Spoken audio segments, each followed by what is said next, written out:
flare is different. So the celiac flare is when exposed to gluten.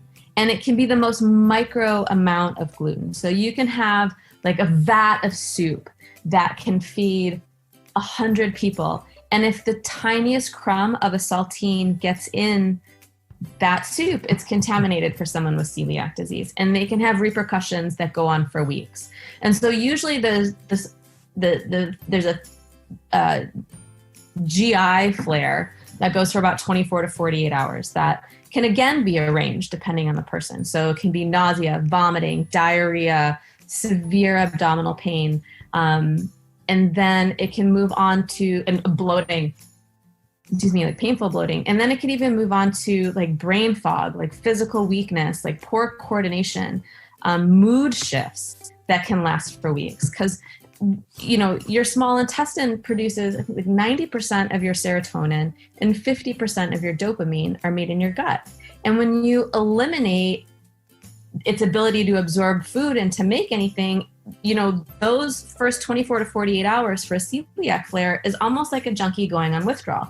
It's like suddenly you have all these neurotransmitters and you have all these receptors, but now there's no neurotransmitters and you have a lot of hungry receptors. And so it can be so devastating. And acupuncture can really, really help take that edge and severity off. And the herbs can really help with the nausea and the vomiting. And, it's like, well, how can you, one of the questions is, well, how can you take herbs if you're throwing everything up? And it's about dose. So it's really about taking, the base amount of herbs in like slow, consistent bits in order to get it in to help with that kind of flare. I talked earlier about those memory T cells.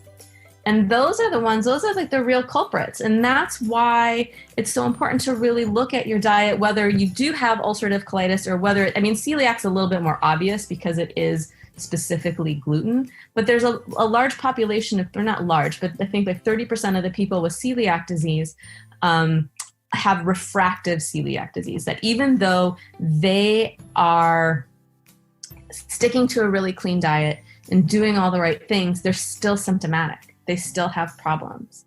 And so that's where herbs are so effective and can be so very helpful for that kind of healing and to break free from those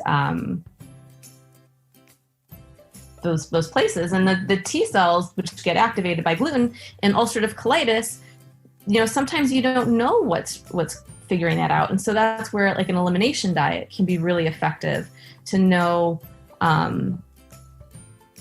what foods to start staying away from and to really start paying attention to those triggers, because it can be a little bit broader than it is for celiac. So in a remission state, there's generally two phases. So one, there's the recovery where the villi is healing or the mucosa is healing in the ulcerative colitis.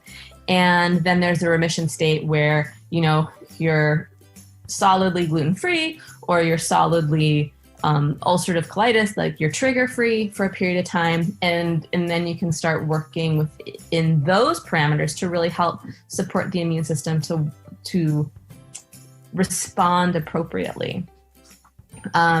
So like specific things to really help with gut recovery is L-glutamine. It's a amino acid, and it is really helpful for gut mucosa and for those villi to rebuild that villi. I personally really like aloe and slippery elm and mallow. It's really soothing to the gut.